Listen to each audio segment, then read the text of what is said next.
Question number 8, Jacinda Ardern. My question is to the Deputy Prime Minister and asks, does he agree with the Salvation Army, whose report states today that, quote, another year of minimal change in levels of child poverty was matched by little tangible progress being made by the Ministerial Committee on Poverty, end quote. If not, why not? Honourable Deputy Prime Minister. Mr Speaker, no, I don't agree, and I'm sure the member would be concerned that the detail of the Salvation Army report does not support the contention that child poverty is getting worse. In fact, it shows 4 ways of measuring the percentage of children in poverty. On 2 measures, the proportion of children in poverty has declined since 2007. On 1 other, the proportion has remained the same, and on a 4th, it has risen slightly. The report also shows that the number of children living in a benefit-dependent household has been going down, despite the fact that the unemployment rate has risen slightly. This is a considerable achievement, particularly for those people in those households who have worked so hard to attain for themselves more independence, better incomes and better prospects for their children.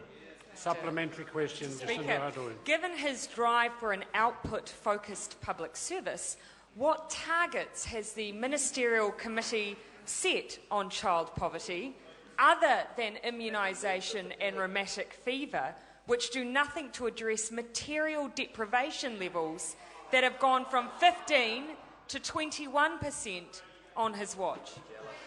Honourable Deputy Prime Minister. Well, Mr Speaker, the government has set a range of targets through the results that it's published, which include measures of things the member may regard as unimportant, such as violence on children, rheumatic fever rates, but we actually think those things are quite important, as is early childhood participation rates, particularly for those children who the Labor Party policies left completely behind as they lifted investment in early childhood education. There's any number of ways of measuring the state of our children. On the government's measures, we're making some progress. On the Salvation Army's measures, we're making some progress. There'll be others that neither of us are using, which will show up problems that we should be addressing in the future. But the government is approaching it with some real focus, in particular in getting the messy and confusing aspects of the way the public service works to focus strongly on their collective impact on changing the lives of individual children and families. And we believe over the next 2 or 3 years that'll have significant impact. Point of order, Mr Speaker. Mr Speaker, I did make reference to targets around material deprivation and specifically obviously reference to income measures, but if the Deputy Prime Minister's answer to that is there are no targets in that area, then that would be quite a simple response. Order. I listened carefully. He mentioned a target around violence to children. Have you got further supplementary? Yes, thank you, Mr Speaker. Mr Supplementary Speaker, question, Jacinda Ardern. how can he in the past have listed welfare reforms as a way to address child poverty when they have seen an increase in the number of families having their benefits cut, an increase in benefit uptake, and all the while there are fewer jobs for people to move into? Honourable Deputy Prime Minister. Well, again, Mr Speaker, we can get the detail about the numbers. The focus of the government's welfare reform is to spend more earlier, that is, invest in assisting individuals and families off the path to long-term dependence. And we're engaged with a wide range of community groups and individual communities increasingly to pursue that path. And the government's committed hundreds of millions of dollars, actually, to upfront investment designed to reduce long-term dependency. It is a bit harder when the economy has the moderate growth that it has rather than 5 or 6% growth. But that's not a reason not to do it, as the opposition keeps seeming to suggest, that because it's hard, we shouldn't have a go. Supplementary, Mr Speaker. Supplementary question, Jacinda Ardern. Can the Deputy Prime Minister reference what part of the current welfare reform bill before the Social Services Select Committee invests upfront in moving the beneficiaries he's just mentioned into work, other than sanctions and work obligation tests which already exist? Honourable Deputy Where's Prime the Minister. Speaker, well, Where's the the funding arrangements aren't in the piece of legislation.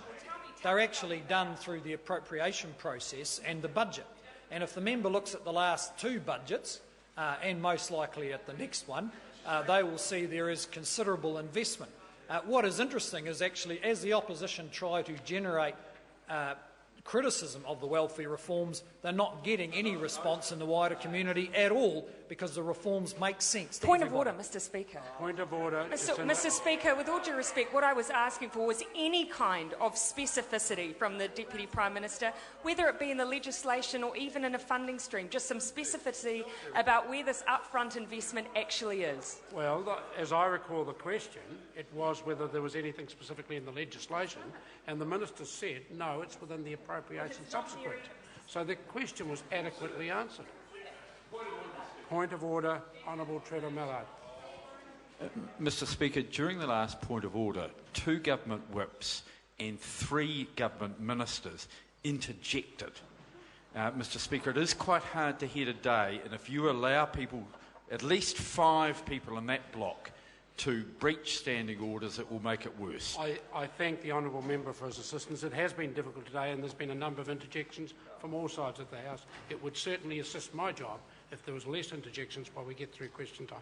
Are there any further supplementaries? Yeah. Darien, Fenton.